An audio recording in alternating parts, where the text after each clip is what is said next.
Welcome students. Good morning everyone. Today all of you learn the lesson 1.2 On to the Summit We Reach the Top part 2. Good morning everyone. Today all of you start now On to the Summit We Reach the Top lesson part 2. So student, in the previous lecture all of you see now how to start to go to the summit and how to reach the top. The writer Tenzing Norgay and his friend how to start now on Friday morning in the 9 number camp. Then determined to get to top on this day. That morning so many things remained to his mind. First one, I was to get to top even if I died. I was not afraid to die that day. Tenzing Norgay was not afraid to die that day.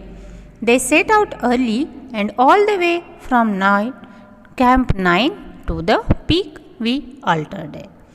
Then he would take the lead and then his friend Hillary. Then the man who follows when climbing is a difficult job, both of the climbing up and down. Then he is the anchor. The man going to lead cuts the step and breaks the way in front of the road. So today we start part 2, page number 16. In my pocket, I had 4 flags. In my pocket, I had 4 flags. या ठिकाणी काय सांगितलेलं आहे की माझ्या खिशात मी 4 flag घेतलेले होते, ठेवले होते. फ्लॅग मीन्स ध्वज, झेंडा. In my pocket I had 4 flags. मी माझ्या खिशात 4 ध्वज ठेवलेले होते. When we were still at a camp 4, colonel Hunt gave me 3 flags, those of Britain, the United Nation and Nepal. आणि 4थ्या कॅम्पवर असताना, यांनी सुरुवात कुठून केलेली आहे? 9 नंबरपासून. आणि 4थ्या कॅम्पवर गेले असताना, 4थ्या कॅम्पवर असताना colonel Hunt gave me 3 flags. Colonel Hunt यांनी मला अजून 3 फ्लॅग्स दिले. ते कोणत्या देशाचे आहेत? Britain, United Nation and Nepal. म्हणजे 4थ्या कॅम्पवर असताना कर्नल हंटनी ब्रिटन, संयुक्त संस्थान राष्ट्रसंघ आणि नेपाळ प्रत्येकी एक असे एकूण 3 ध्वज माझ्याकडे दिले. ही चार्ज मी, आणि ते माझ्याकडे दिल्यानंतर त्यांनी माझ्यावर मोठी जबाबदारी सोपवली. He charge me with the duty of planting them on the top. आणि त्यांनी मला एक जबाबदारीचं काम दिलं. त्यांनी काय सांगितलं? जगातील सर्वोच्च स्थानावर पोहोचल्यानंतर ते ध्वज तिथे फडकवण्याची कामगिरी त्यांनी या टेन्झिंग नॉर्गेवर सोपवलेली आहे. He charged me the duty of planting them to the top of the world. तुम्ही त्या माउंट एव्हरेस्टवर चढल्यानंतर या सगळ्या देशांचे ध्वज तिथं फडकवणं ही तुमची जबाबदारी आहे. हे मी तुझ्यावर काम सोपवलेलं आहे. कुणी सोपवलेलं आहे काम? कर्नल हंट यांनी. These 3 flags are in your care he said. आणि फ्लॅग दिल्याने काय सांगितलं? या 3ही झेंड्यांची जबाबदारी आता तुझी असणार आहे. These 3 flags are in your care he said. या 3ही झेंड्यांची जबाबदारी आता तुझी आहे असं त्यांनी सांगितलं. Wien you and Hillary reach the top. जेव्हा तू आणि तुझा फ्रेंड हिलरी शिखरावर पोहोचाल, put them at the peak. Peak means PEAK, पीक म्हणजे कडा. की ज्यावेळी तुम्ही त्या टॉपवर पोहोचाल, त्या टॉपच्या एकदम वरच्या टोकावर, वरच्या कडेवर तुम्ही हे झेंडे त्या ठिकाणी होस्ट करायचे आहेत, फ्लॅग करायचे आहेत, रोवायचे आहेत. I am sure that you and Hillary are going to do it. आणि तुम्ही दोघे हे काम पूर्ण कराल, यशस्वी कराल याची मला खात्री वाटते. Who says to whom? I am sure that you and Hillary are going to do it, Mr. Colonel said to Tenzing Norgay. In this lesson, ask some question who says to whom. आपणाला आपल्या question पेपरमध्ये who says to whom या पद्धतीचा सुद्धा 2 मार्क्ससाठी question आलेले असतात. त्यामध्ये आपल्याला प्रत्येक लाईन कोण कोणाला म्हणालेला आहे हे समजलं पाहिजे. In this paragraph, there must be now one charge and to give a duty upon on Tenzing Norgay and Hillary by colonel Hunt. या पॅरेग्राफमध्ये काय सांगितलेलं आहे तर कर्नल हंट यांनी टेन्झिंग नॉर्गे आणि हिलरी या दोघांवरती एक महत्त्वाची कामगिरी सोपवलेली आहे आणि ती कामगिरी ही दोघंही मिळून पार पाडणार होते. See page number 17. I told Colonel Hunt that I was carrying the Indian flag with me and I would like to be on the top with the other flags. I had to ask Colonel Hunt's permission in his capacity as a leader of the expedition. And I told Colonel Hunt that. आणि ते सगळे ध्वज घेतल्यानंतर मी माझ्याबरोबर भारतीय ध्वज घेतलेला होता आणि इतर ध्वजांसह शिखरावर पोहोचण्याचा माझा मानस आहे असं मी कर्नल हंटना सांगितलं. I told colonel Hunt that I was carrying the Indian flag with me. मी निघालेलो आहे, तुम्ही मला हे फ्लॅग दिलेलेच आहेत, पण मी जात असताना माझ्याबरोबर मी भारताचा देखील फ्लॅग घेतलेला आहे. And I would like to be on the top with the other flags. आणि हा भारताचा फ्लॅग मी इतर फ्लॅगबरोबर या शिखरावर पोहोचल्यानंतर तोही ध्वज मी त्या ठिकाणी लावणार आहे. I had to ask colonel Hunt permission in his capacity as a leader of expedition.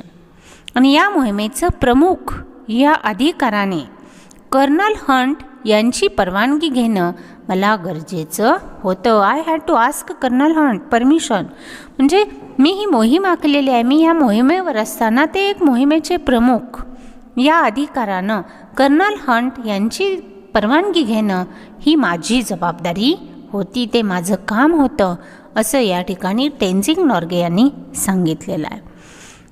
Then C Indian flag, भारतीय ध्वज. Colonel Hunt said, by all means I am glad to know that you brought an Indian flag. Colonel Hunt काय म्हणाले? Colonel Hunt said, by all means I am glad to know that you brought an Indian flag.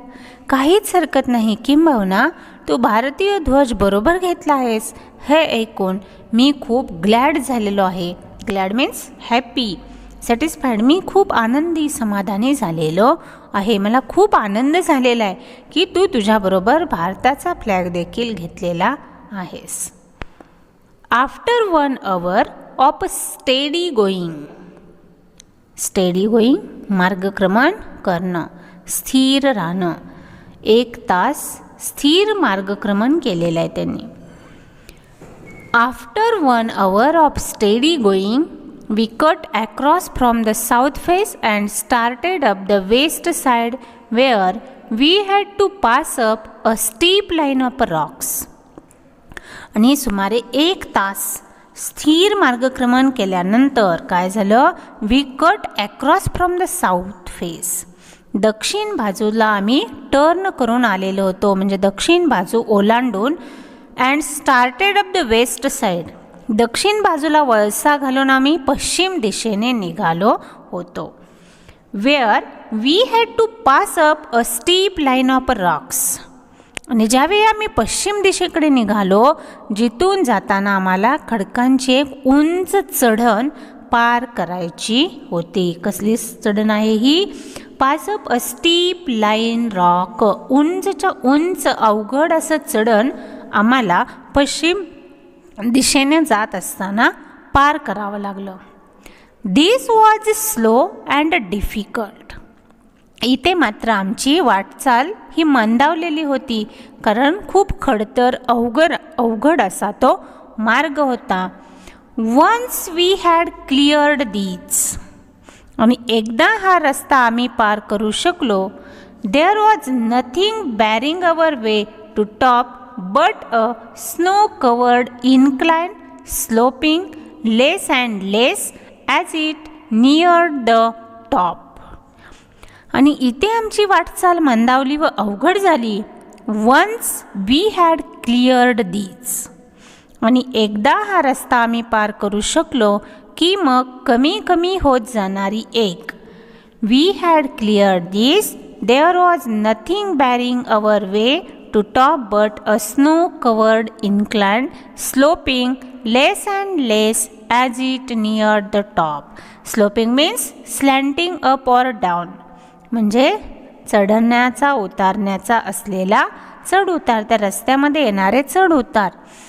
एकदा का हा रस्ता आम्ही पार करू शकलो की मग कमी कमी होत जाणारी एक बर्फाच्छादित स्नो कवर्ड इन्क्लाइन, चढण सोडत शिखराच्या टोकावर जाण्याच्या वाटेत फारसे अडथळे नव्हते. म्हणजे टेन्झिंगने या ठिकाणी काय सांगितलं की एक महत्त्वाचा आणि अवघड असणारा अवघड टप्पा आम्ही त्या ठिकाणी पूर्ण करणार होतो, की जो स्नो कवर्ड होता आणि एकदम टोकाचा असणारा, एकदम तीव्र उताराचा असणारा असा तो चढणीचा मार्ग आम्ही पूर्ण करणार होतो. These last 60 or 70 feet up the top were not very dangerous. आणि these last 60 or 70 feet up, आणि टोकापर्यंतची ही शेवटची 60-70 फूट उंची फार धोकादायक नव्हती. वे नॉट व्हेरी डेंजरस, ती काही उंची एवढी धोकादायक नव्हती.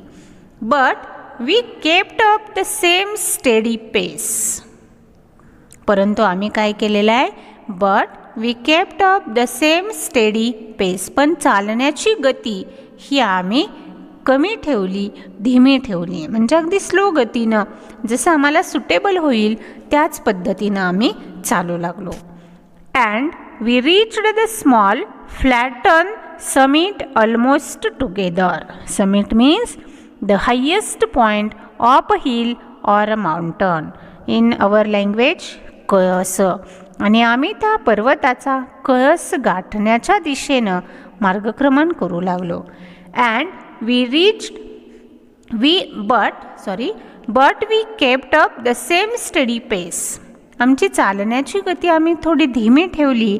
And we reached the small flatten summit almost together, आणि आम्ही आमच्या चालण्याचा वेग कमी करून शेवटच्या त्या लहान सपाट कळसावर आम्ही जवळजवळ एकत्रच पोहोचलो. म्हणजे दोघांचाही चालण्याची गती कमी जास्त होती, वेग कमी ठेवला आणि दोघंही एकाच वेळी त्या शिखराच्या समिटवर जाऊन पोहोचली. See the next para. During the last 50 feet from the peak, आणि सर्वोच्च टोक गाठण्यासाठी, पीक मीन्स एकदम वरचं टोक, शेवटचं टोक गाठण्यासाठी, during the last 50 feet from peak Hillary and I way R moving about 20 feet apart.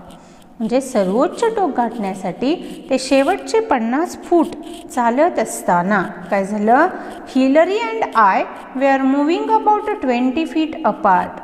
Hillary आणि मी मीन्स हिअर टेन्झिंग नॉर्गे, दोघांमध्ये जवळपास 20 फुटांचं अंतर होतं. We were tied together with a rope. एका रोप मीन्स दोरी, दोरखंड, एका दोराने आम्ही दोघंही एकत्र बांधलेलो होतो. Most of the time the rope was loose. बराच काळ तो दोर सैल असे. But when we went over dangerous ground we drew it taut. पण धोकादायक भागातून जात असताना आम्ही तो दोरखंड घट्ट ओढून घेत असो. म्हणजे इतर वेळी तो कसा असायचा, लूज असायचा रोप बांधलेला एकमेकांना, परंतु ज्यावेळी अवघड टप्पा यायचा, धोकादायक डेंजरस स्पॉट असायचा, त्यावेळी मात्र आम्ही दोघंही घट्ट बांधले जायचो. दिस रोप वॉज अ सिम्बॉल. आणि तो दोरखंड हे एक प्रतीक आहे, सिम्बॉल आहे असे सांगितलं या ठिकाणी. का? इट टाईड अस टुगेदर, की त्या दोरखंडानं आम्हाला दोघांना बांधून ठेवलेलं होतं. One could not move without the other, म्हणजे दुसऱ्याला बरोबर घेतल्याशिवाय कुणी एकटा कुठेही जाऊ शकत नव्हता. म्हणजे दोघांनाही दोन टोकाने बांधलेलं होतं, की पहिला जिकडं जाईल तिकडं दुसऱ्याला जावं लागत होतं, किंवा दुसऱ्याला जिकडं जायचं आहे तिकडं पहिल्याला जावं लागत होतं. One could not move without the other, म्हणजे एकाशिवाय दुसरा कुठंही एकटा भरकटू शकत नव्हता, जाऊ शकत नव्हता. We were not two individuals but a team. आम्ही दोन वेगळ्या व्यक्ती नव्हतो. काय सांगितलं टेन्झिंग नॉर्गेने बघा, we were not two individuals but a team. आम्ही दोघंही वेगवेगळ्या व्यक्ती नव्हतो, तर आमचं दोघांचं अस्तित्व हे एकच होतं. बट अ टीम म्हणजे आम्ही दोघं फिजिकली वेगळे होतो, परंतु आमचं एम जे आहे ते दोघांचंही एम एकच होतं, to summit on to the top, की या समिटच्या सर्वोच्च शिखरावर पोहोचायचं हे आमचं एम होतं. म्हणून या ठिकाणी टेन्झिंग नॉर्गेनं काय सांगितलं, we were not two individuals. आम्ही दोघं वेगवेगळे नव्हतो, आमचं दोघांचंही अस्तित्व, आम्ही दोघंही शारीरिकदृष्ट्या वेगळं होतं. बट अ टीम, परंतु आमच्या दोघांच्याही डोळ्यासमोर एम एकच होतं, टॉप टू द समिट, की या समिटच्या शिखरावर जाऊन पोहोचायचं. आणि म्हणून त्यांनी ते वाक्य सांगितलेलं आहे की one could not move without to other, we were not two individuals but a team. आम्ही दोघंही वेगळे नसून आमचं दोघांचं अस्तित्व एकच होतं, दोघांचं ध्येय, दोघांचं एम हे आमचं एकच होतं. I have been asked many times who was first. आणि काय सांगितलं टेन्झिंग नॉर्गेने, I have been asked many times, मला अनेक वेळा हा प्रश्न विचारला गेला, हू वॉज द फर्स्ट, की या टॉपवर सगळ्यात अगोदर कोण पोहोचलं, सर्वप्रथम या शिखरावर कोण पोहोचलं, हा प्रश्न मला बऱ्याच वेळा विचारला गेला. I have been asked many times who was the first, की पहिलं कोण पोचलं. उत्सुकता असते की हे शिखर पार करणारा सगळ्यात पहिला कोण पोचला असेल, त्यानं कसा प्रवास केला असेल, त्यानं कसं मार्गक्रमण केलं असेल, या गोष्टी जाणून घेण्यासाठी कोणकोणत्या डिफिकल्टीज त्यांनी फेस केल्या असतील, आणि मग आता कोणाचं नाव येणार, या सगळ्या व्ह्यूनं टेन्झिंग नॉर्गेला प्रश्न केला जायचा, हू was first. When we were within reach of the summit, I did not think of who was going to be the first. Question बघा काय सांगितलं, आम्ही जेव्हा शिखराच्या अगदी शेवटच्या टप्प्यावर होतो तेव्हा कोण आधी टोक गाठील हा विचार ना माझ्या मनाला शिवला, ना मला खात्री आहे की हिलरीच्या मनातही हा विचार डोकावला नसावा. म्हणजे आमचं एम होतं की टॉप ऑफ द सर, पहिला कोण हे आमचं एम नव्हतं. या गोष्टीला आम्ही त्या ठिकाणी व्हॅल्यू दिलेली नव्हती. व्हॅल्यू कशाला आहे, to reach the top of the summit, फक्त त्या समिटच्या शिखरावर पोहोचणं हेच आमचा व्ह्यू होता, आणि तो आम्ही गाठलेला होता. म्हणून टेन्झिंग नॉर्गेने काय सांगितलं, When we were within reach of the summit, I did not think of who was going to be first. की आम्ही जेव्हा शिखराच्या अगदी शेवटच्या टप्प्यावर होतो, I did not think of who was going to be first. तेव्हा पहिला कोण असणार हा विचार माझ्या मनात देखील आलेला नव्हता.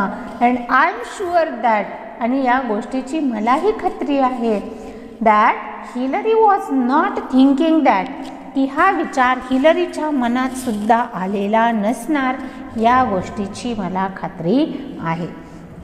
Climbing takes all your attention. सगळं लक्ष कशावर केंद्रित होतं, फक्त हा सगळा माउंटन सर करणं याच गोष्टीकडे आम्ही आमचं अटेन्शन केंद्रित केलेलं होतं. You have many more important worries. आणि हे सगळं आमचं लक्ष केंद्रित झालेलं असताना इतर कैक गोष्टींची त्यावेळी आम्हाला चिंता देखील वाटलेली नव्हती. तुम्हाला चिंता असते की आपण कसं पोचतोय कसं नाही. You have many more important worries, की आपण बाकीच्याच गोष्टींची काळजी करत बसलो असतो, परंतु आपण ते शिखर सर करणं ही एकच गोष्ट या दोघांच्याही मनामध्ये होती आणि त्या दोघांनीही तितक्याच ताकदीनं ते यश पेलण्यासाठी प्रत्येक ठिकाणी मार्ग काढलेला होता आणि शेवटपर्यंत दोघंही त्याच पद्धतीनं मार्गक्रमण करत होती. हिलरी पहिला येणार आहे का टेन्झिंग पहिला तो मार्गक्रमण करणार आहे, पहिला कोण पोचणार आहे, पहिलं कोणाचं नाव येणार आहे, या गोष्टीला त्यांनी व्हॅल्यू दिलेली नव्हती. इतका मोटिवेट असा लेसन आहे, खूप इंटरेस्टिंग लेसन आहे. प्रत्येक व्हिडिओ पाहत असताना ते पेज नंबर तुम्ही ओपन करा, त्यामुळं तुमचा तो लेसन, ती लाईन, प्रत्येक शब्द, प्रत्येक सेंटेन्स तुमच्या लक्षात येईल की यावर आपल्याला परत एक्झाम फेस करायची आहे. कोण कोणाला म्हटलेलं आहे, कोणता सीन घेतलेला आहे, काय सांगितलेलं आहे, हे या ठिकाणी प्रत्येक गोष्ट एक्सप्लेन केली जाते आणि ती तुम्हाला समजणं, तुमच्या लक्षात राहणं ही तितकी गरजेची आहे. त्या व्ह्यूनच अभ्यास करा, त्या व्ह्यूनच व्हिडिओ बघा. प्रत्येक लाईन तुम्हाला मी एक्सप्लेन करत असते, प्रत्येक शब्द सांगते, त्यामुळं टेक्स्टबुक समोर असणं गरजेचं आहे. तुम्हाला PDF सेंड केलेलीच आहे.